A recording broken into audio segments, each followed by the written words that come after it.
ஓம் ஏகதந்தாய தத்புருஷாய வித்மகே வக்ரதுண்டாய தீமதன்னோ பரசோதியாத். குரு பிரம்மா குரு விஷ்ணு குரு தேவோ மகேஸ்வரராய. நெக்ஸ்ட் ஜென் நேர்கள் அனைவருக்கும் கோடான கோடி நமஸ்காரங்களை தெரிவித்துக் கொள்கிறேன். இந்த நிகழ்ச்சிக்கு ஆதரவு தந்த உங்கள் அனைவருக்கும் மீண்டும் பல கோடான கோடி நன்றிகளையும் தெரிவித்துக் கொள்கிறேன். தொடர்ந்து ஆதரவு தாருங்கள். தொடர்ந்து எல்லாருக்கும் சப்ஸ்கிரைப் பண்ணுங்க, ஷேர் பண்ணுங்க.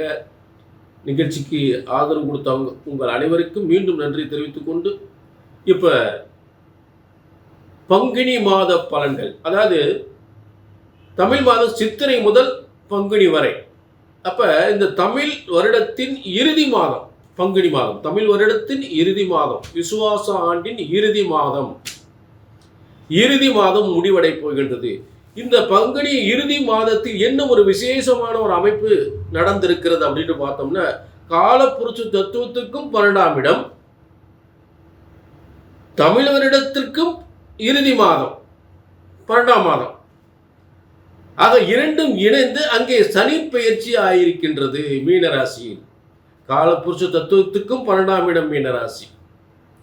ஆக தமிழ் வருடத்திலும் 12வது மாதம் அந்த மீனராசி.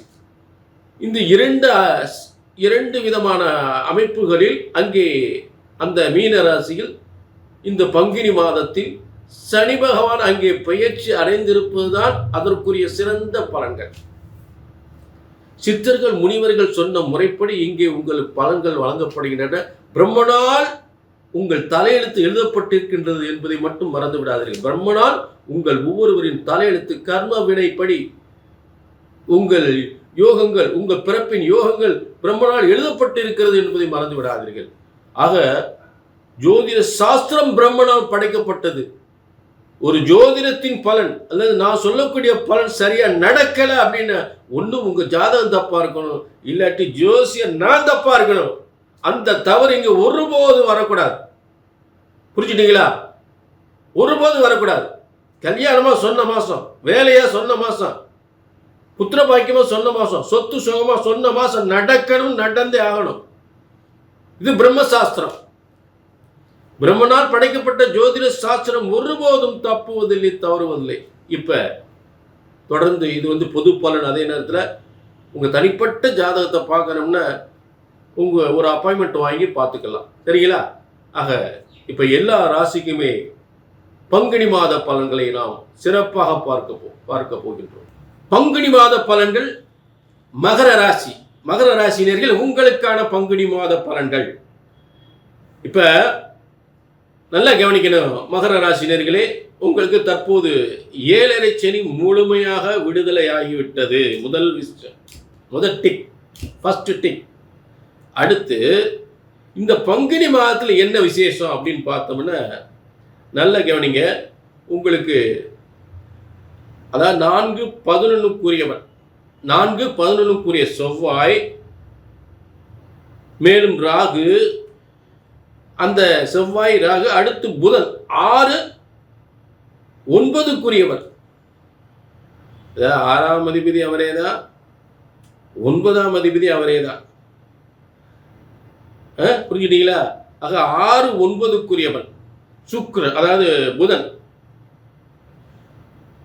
மகரத்துக்கு 6-9 புதனும் செவ்வாய் ராகு, செவ்வாய் புதன் ராகு, இந்த 3 கிரகங்கள் தனஸ்தானத்தில் உட்கார்ந்துருக்கு. அப்ப உங்களுடைய கம்யூனிகேஷன் இருந்தாலும் சரி, ஐடி துறை என்றாலும் சரி, சினிமா துறை என்றாலும் சரி, கலைத்துறை என்றாலும் சரி, பூமி வீடு வாசல் சம்பந்தப்பட்ட தொழில் இருந்தாலும் சரி, அதை தங்க தொழில் செய்தாலும் சரி, ரொம்ப பிரம்மாண்டமா இருக்கும், சூப்பரா இருக்கும், மிகப்பெரிய முன்னேற்றம். கவலையே படாதீங்க. மகரத்துக்கு சிகரத்தை தொடக்கூடிய நிலை கண்டிப்பா ஏற்படும். அதுல எந்தவித மாற்றமே இல்லை.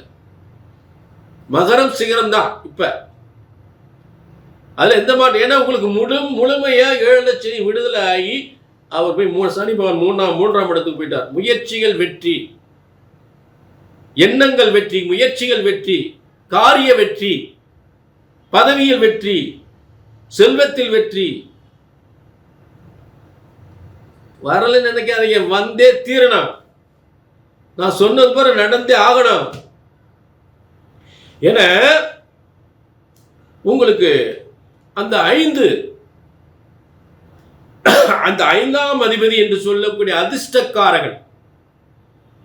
அதிர்ஷ்டக்காரன் சுக்கிரன். அப்ப அந்த மூன்றாம் இடத்துல என்னென்ன கிரகங்களுக்கு? அதிர்ஷ்டக்காரன் சுக்கிரன், ஏழாம் அதிபதி சூரியன், எட்டாம் அதிபதி சூரியன், அடுத்து சனிபான் இரண்டாம் அதிபதி. அப்ப இரண்டு வாக்கு கல்வி வியாபாரத்துக்குரியவனும் ஐந்தாம் அதிபதி சுக்கிரனோடு சேர்ந்து அந்த கல்வியின் மூலம் பதவியின் மூலம் அதிர்ஷ்டத்தை உருவாக்குகிறான், பதவியை உருவாக்குகிறான். இதுதான் அர்த்தம்.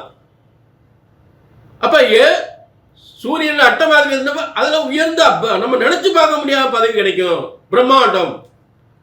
பிரம்மாண்டத்தை கொடுக்கிறது 8ஆம் இடம். அந்த அடுத்து ராகு.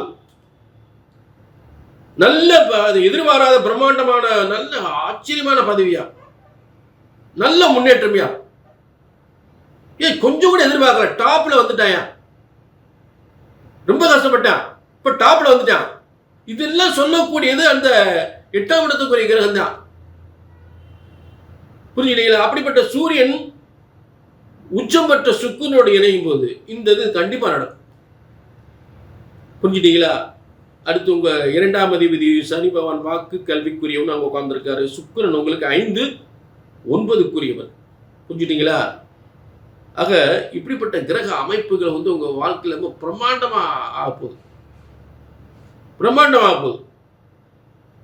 5, 10க்குரிய சுக்கிரன் 5, 10க்குரியவர். 9ஆம் அதிபதி தான் உங்களுக்கு புதன் ஆயிடுறாரு. புதன் தான் 2ஆம் இடத்துல இருக்கிறார்.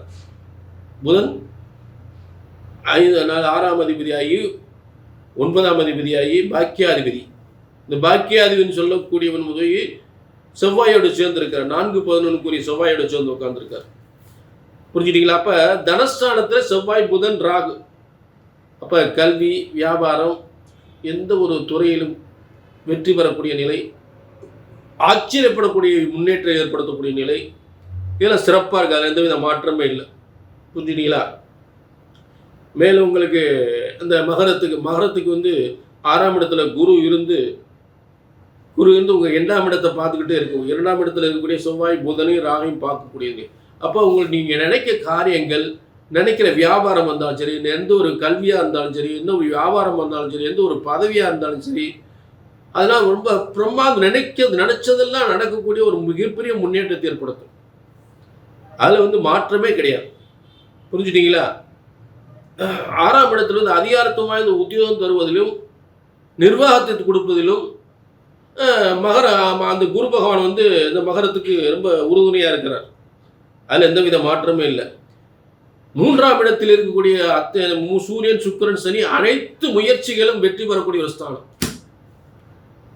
இதுதான் பங்குனி மாதத்தில் ஒரு சிறப்பான ஒரு யோகமான கிரக அமைப்புகள். மகரத்திற்கு கண்டிப்பாக நினைச்சு பார்க்க முடியாத மிகப்பெரிய வெற்றி உறுதி. மகரம் சிகரம். இது பொது பலன். உங்க தனிப்பட்ட ஜாதகத்தை பார்க்கணும்னா கீழே நம்பர் இருக்கு, நோட் பண்ணிங்க, ஒரு அப்பாயின்மெண்ட் வாங்கிக்கிங்க. சரிங்களா?